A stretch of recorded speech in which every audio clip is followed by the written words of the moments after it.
We are decoding the RBI policy for you and the implications that this will have on growth going forward. Joining us now, Chief Economist at Yes Bank, Indranil Pan. Indranil, great to have you with us. Give us first your take on the policy. We were expecting that 50 bips hike, but coming so soon and with indicators that there may yet be further hikes in the offing. How much of an impact is this going to have on the economy?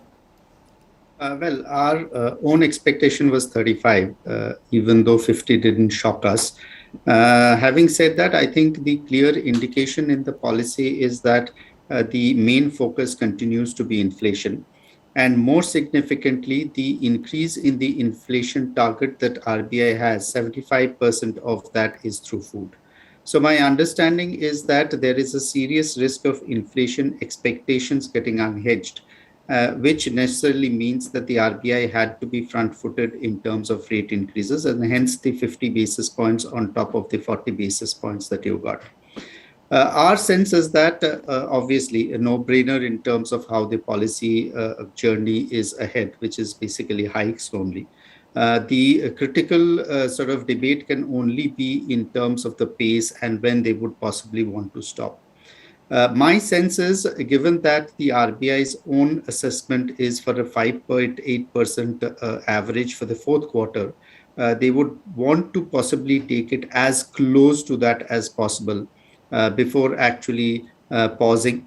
By that time, we will have a much clearer indication in terms of how global growth is panning out, how global central banks are behaving with respect to interest rate increases, and what implication the India's policy interest rate increase will have on growth going forward. So my bet is that December is the last policy when you see a hike, and at that point in time, we should see close to 580 or even 6% in terms of the repo rate. Indranil, how credible is RBI's assumption that inflation will come within range by the fourth quarter, January, February, March, because many of the components within that, including oil, are very hard to forecast at this point of time? Very clearly, I think the understanding is correct. But having said that, I think the assumptions that the RBI is working with is oil being at 105 rather than 120 at this point in time. So one is probably an assumption that oil prices don't go higher from here on, or sort of on an average basis adjust to a lower level, mostly because of the global interest rate cycles and global growth slowdown affecting, or rather sort of having a very negative implication in terms of the demand cycle from the world over. And that cools down not only oil, but also the commodity prices. The other problem is, as we were mentioning, that 75% of the increase in RBI's projected trajectory of inflation is due to food. Monetary policy might not have too much of an implication in terms of the food inflation right now. But the hope is that it will help arrest the expectations cycle arising out of inflation, and therefore the second order implications of the higher food prices and the way it passes on at a later stage onto the headline CPI basket would be reduced. So these are, I think, the two critical assumptions that we have at this point in time. Now, another very important fact is the assumptions, the trajectory that the RBI builds out is, however, with no change in monetary policy. Now, RBI also is tightening monetary policy. It is tightening liquidity. And obviously, that will have a positive implication on the inflation.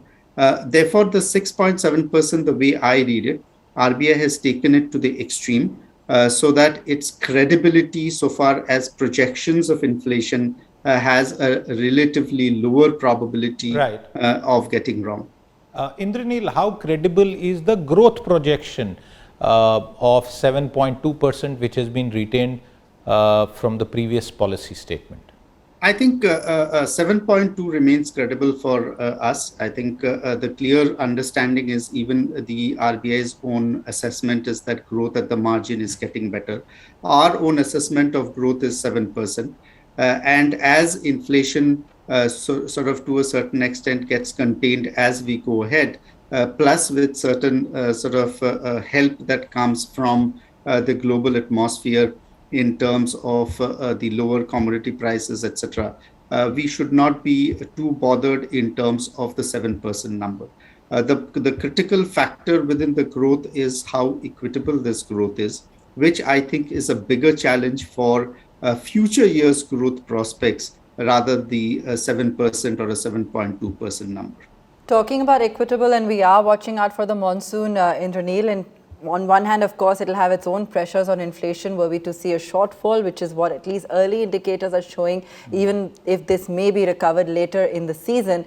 The kind of impact this may have on rural demand and whether or not you anticipate that derailing some of those growth forecasts. I think it's not. I understand the importance of the monsoon that you highlight, but I think more important than the monsoons at this point in time, in my sort of pecking order, would be the wage growth in the rural economy. Would be the gap that we still see in the MNREGA demand being higher than the supply of labor, which necessarily means that jobs are difficult to come by in the rural areas. Yes, the monsoon, if it is good, it is definitely a positive for the rural economy, but that's not possibly the only thing that we can be looking forward to in terms of the recovery in the rural demand. All right. And in terms of, in terms of demand, everyone has been talking about India as the one bright spot in an otherwise shaky economy right now. And, I took note of some of the metrics that you just outlined. But going forward, do you feel that there are any concerns at all on the demand front if we do start to see a squeeze when it comes to interest rates, EMIs going up, so on and so forth? Do you see any impact, any kind of risk factor on the demand front? Well, I think the structure of the economy needs to be understood, especially as we have come out of COVID. The lower ends of the income, according to the income pyramid, the lower ends have become fatter, which necessarily means, along with the relatively higher inflation that is hitting this segment of the population, demand is relatively constrained. That's possibly one of the reasons why the recent report by the Economic Advisory Committee did talk about urban employment guarantee scheme and also possibly a universal income scheme for the country, though fiscally it is likely to be challenging. So these are some of the perspectives that we look for. Employment has tended to recover, but if data is any indication, employment is more in terms of the non-formal jobs getting created at this point in time. And that, I think, is one of the bigger issues in terms of how we can see income expectations going forward.